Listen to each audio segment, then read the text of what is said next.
Hello and welcome to my little demo about how to make this aubergine and halloumi curry. So it's super simple. There's not really a set recipe, but what I'm using today is some very sad looking garlic. Your call as to how many you like, depends on how many cloves you use, it depends on how much you like garlic. I have got five small red onions here. 3 aubergines, one of which is looking very sad, but it's still absolutely usable. So this is great for kind of using up stuff that's in the fridge. I've got 2 tins of chopped tomatoes, a whole thing of passata, quite a lot of tomato. I thought I'd put mushrooms in because they're a really great texture and they kind of go with the rest of the dish. 2 full fat halloumis, 2 packets of halloumi.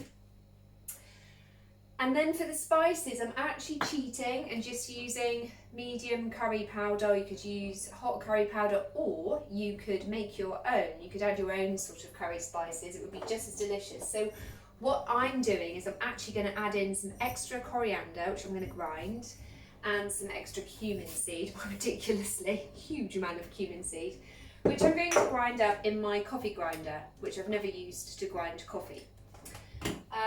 Okay, so let me get on and do that. So I'm going to pop the coriander seeds. I'm going to do a good 2 teaspoons of coriander seeds, whole coriander seeds in there. Or you could use ground coriander if you have it. Cumin, because I love cumin. I think it's such a really lovely taste. So again, 2 big heaped teaspoons of cumin. I'm just going to give those a whiz and it's going to smell amazing. That's the nice thing about grinding your own spices, is the smell. It's just gorgeous.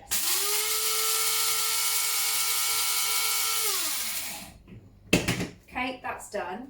So, next thing I'm going to do is chop these onions. Very boring, so what can I talk about while I chop the onions? This dish is truly yummy. It's also vegetarian, which is nice. So if you have any vegetarians coming to eat at your house, it's a lovely thing to be able to cook. It's simple, quick and easy. It's something which, once you've made, will happily sit in the fridge for a couple of days and you can warm it up and reserve it.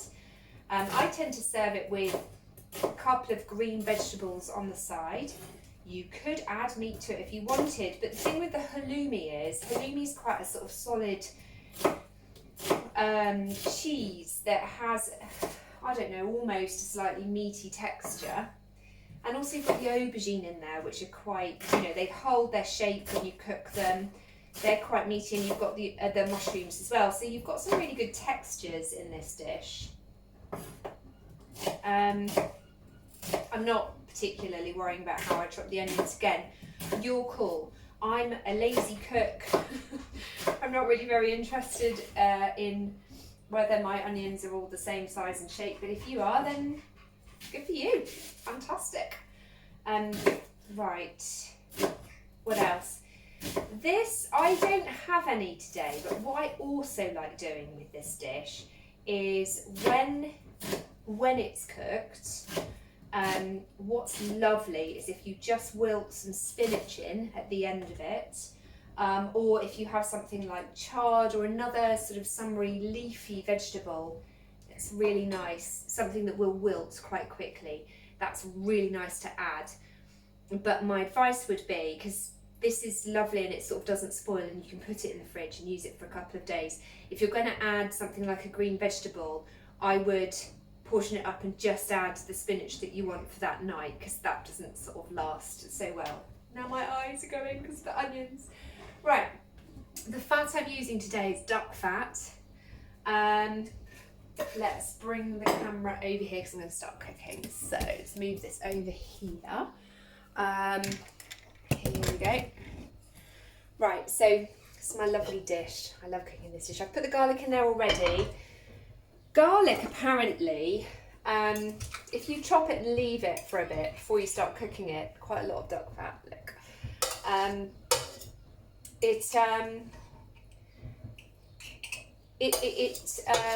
The goodness in it the active sort of polyphenols increase, sort of intensify. So it's worth chopping it and just leaving it for a minute before you use it. More great camera footage from Melanie. Okay, and be careful, you want to heat this gently because obviously garlic burns. Quite often actually when I'm cooking with garlic I don't put it in early, I tend to put it in quite late in the cooking. Put all the onions in. Put the bits in that just missed the pan. Okay, let's see if you can actually see both of this. Ooh, there we go. Right, so far you've got all of that in there. My thing's just, something's come undone here.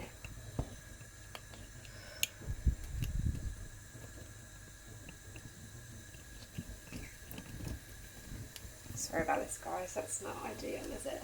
Why is that? Let's try doing that. Technical issues. Oh. Right, here we go. So that's cooking nicely now. So, yeah. That's going to start all cooking away. So that's just the onion and the garlic and the fat. Then what I'm going to do is put in this lovely spices that I just ground up. Start unplugging it. Oh, it smells amazing. So that's going in there. And I'm going to add the curry powder as well. There's not much left in there, so I'm just putting all of it in. Slapdash cooking. And then I'm going to turn that right down and I'm going to put the lid on. Because what that does then is hold some of the steam in and starts to sort of steam fry it. So you're not just frying it, you've got some of the steam coming in there too. So that's just going to sit there for a minute.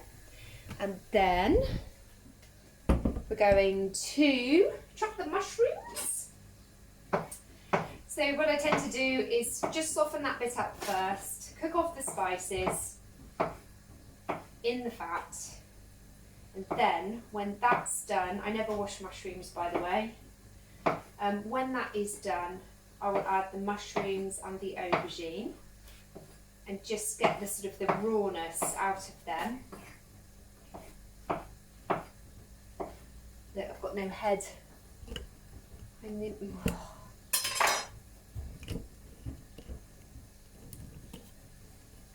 I'm headless. Right, so mushrooms in. It's good to do this because while the onion's cooking, you can be slicing up your other veggies. And then just put it all in together. The aubergine I tend to just do in cubes. Again, it really doesn't matter, but I do them sort of not too big. So one half, I cut the aubergine in half and then cut it into sort of 4 strips and then cut it down like... I really need someone to help me film. Okay, so I do half an aubergine, cut it into half, then cut it into 3 or 4 depending on how big it is, that way. It's got 3 bits. And then cut them into cubes. And that way you get about the right size, good size cubes. Because the other nice thing about this dish is you don't need a knife to eat it, you just need a fork. So it's lovely and simple and very, very tasty and lovely and satisfying.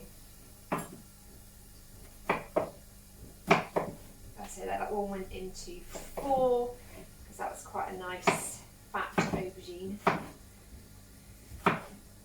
Okay, let's just see what's going on over here with the onions. There we go. You can feel that steam is kept in there. You haven't lost that moisture, so it goes back into there.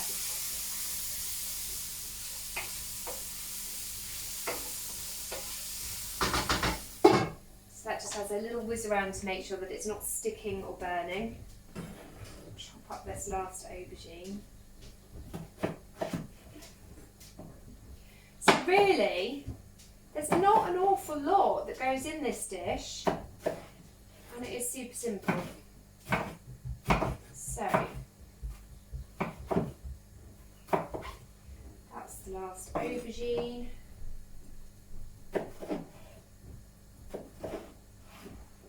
Oh, okay, we'll just ignore the fact that that just fell on the floor. 20-second rule.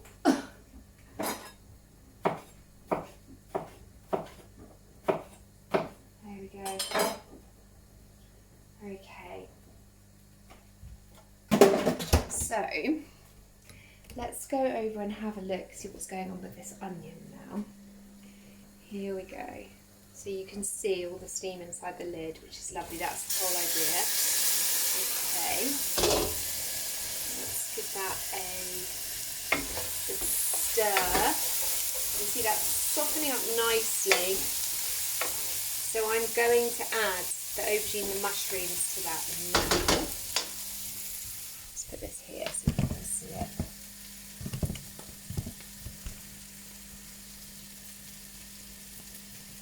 Okay.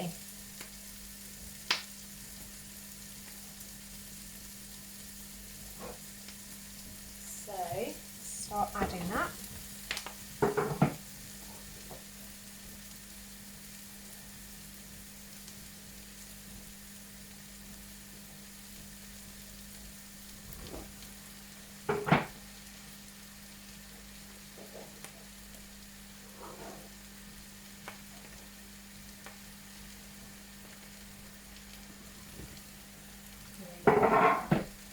So let's just give that a really good stir.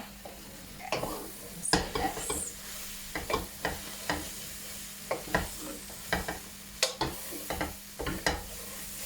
Still that lovely colour coming up from the spices. So you know, if you're someone who doesn't like hot spicy food, but you like lots of lovely flavours, then don't put the curry powder in, or get a very mild curry powder. And you know, coriander and cumin aren't hot spices, so you know, you could happily use those and still get that lovely taste. Garam masala is another delicious spice flavour to use that's not hot, but it just gives lots of delicious flavour. Okay, so the other thing I'd say mustn't forget is salt. Okay, so I'm going to put 2 of these big things with salt in there. That's my Cornish sea salt, but sometimes I use Himalayan pink salt, whatever really. So that's going in. Mix it all about, and then I'm going to add tomatoes. Simple as that. So in goes 1 can, and another. It's going to be really, really tomatoey. And the whole thing of tomato passata.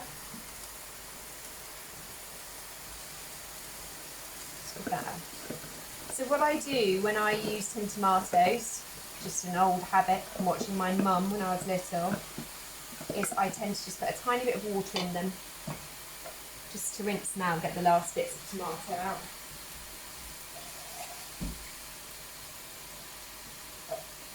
So here we go, pour that in that one, swoosh it around, and then we're going to pour that in there. There's quite a lot of passata left in there. Just give this swoosh around. There we are. It's all in. So what I'll do with that now, so the halloumi doesn't go in until the end, really, because all the halloumi needs to do, it doesn't need to cook, it really just needs to soften up. So the other thing you could do is you could just make this base, if you were making it ahead of time, and then you chop the halloumi up into cubes and just add it you know, sort of 4 or 5 minutes before you're ready to serve it, because that will be long enough for it to soften up. So there you are. That's all looking delicious. I'm going to put the lid on that now. And I'm going to leave it to cook for about 20 minutes.